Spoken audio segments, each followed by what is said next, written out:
race 1, the Russian Grand Prix, round 11 of the FIM MX2 Motocross World Championship. Jeffrey Hurlings was perfectly placed up the inside as he took the whole shot from his teammate Jordi Tixier. Tommy Searle started from the outside and was disadvantaged right away from the beginning.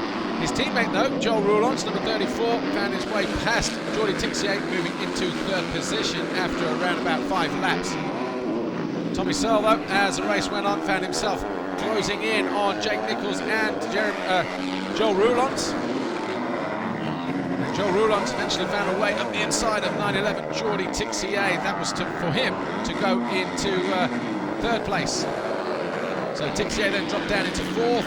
Meanwhile, Tommy Searle was finding his way through traffic and was trying to make progress towards the front of the field. Eventually he would come home in third place. Jeremy Van Horbeek found his way into second though, but Jeffrey Hurlings was too good for everybody. Came home a winner in Moto number 1. Jake Nichols a good ride in fourth.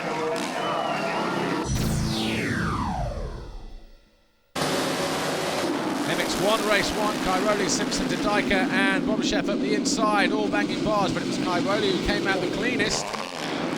But it was Ken Didika who actually found a way through and led for the first 5 laps. Cairoli found a way through on Desau on lap 3 to go into second position before grinding down his teammate, who eventually gave him enough room to go up the inside, and Didika had to play second fiddle to the 222 Tony Cairoli as he eventually went through to lead on lap 6. So we had a new race leader, Tony Cairoli. The noise being made from the Russian fans was pretty amazing here, 25,000 in all, but it was Cairoli, Didika, Desau, Paul Searle and Kevin Strybos in Moto number 1.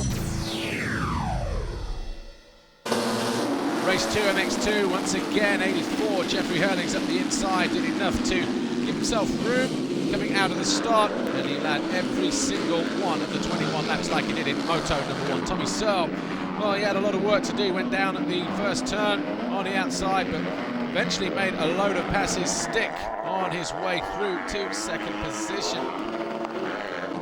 Glenn Coldenhoff, Tixier, Jake Nichols, Joel Roulance all fell prey, and eventually it was Jeremy Van Horbeek in the closing stages of the Moto. This was Tommy Searle going through on Jake Nichols to take third place, and eventually closed down Jeremy Van Horbeek to take second right here with 2 laps to go. Jeffrey Hurlings though was already too far ahead to do anything about, and he would go on to win the race and the Russian Grand Prix. Tommy Searle was second, Jeremy Van Horbeek was third, and the overall classification was the same as the victory as a result from race number 2.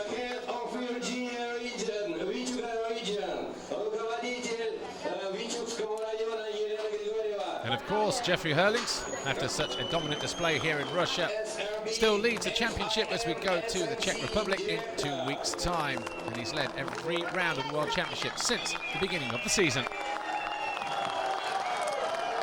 Yeah, it's been really good. You know, a little bit bad luck with the weather yesterday, but it was for everybody the same. And got second, and then today got 2 moto wins and got 8 more points. So you know, it's been a great weekend. You know, was great. So hope to do the same in Loket, and never could do it without Red Bull KTM Racing Team. You know, those guys have been stuck behind me during everything I did and all the bad moments we had. So yeah, thanks to those guys, I'm on the top step of the podium now, and can't wait to be in Loket.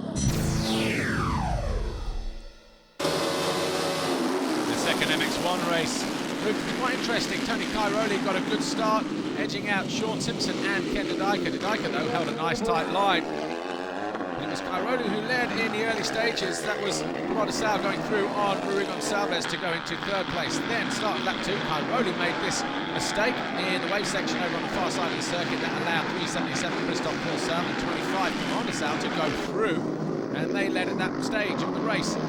Pourcel, though, made a mistake a couple of laps later, and he found himself going wide, allowing Desau to go through. And after about 4 laps of trying, Tony Cairoli eventually found himself going into second position and going after Desau.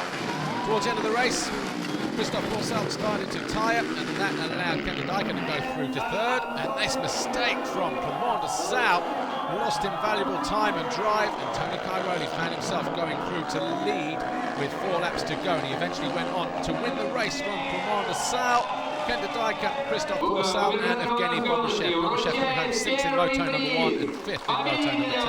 And that was your podium: Cairoli, Desau, Didika, Christoph Borsell fourth overall, if Evgeny Bobryshev was fifth. Obviously a good turnout for the Russian crowd, but Tony Cairoli now has a 20-point lead in the World Championship in MX1 as we go to lock it in 2 weeks' time. When he see me in the back, he was riding also pretty fast and shutting the lines and stuff, and we had a pretty good race together. Also for the public was nice. Then at once I pushed him a little bit, and then he made one mistake, and yeah, I had a free way in front of me, so I passed him, and I make a too fast lap, and I pull away a little bit, and it was enough for to win the race. I'm really happy to win here in the first Russian GP.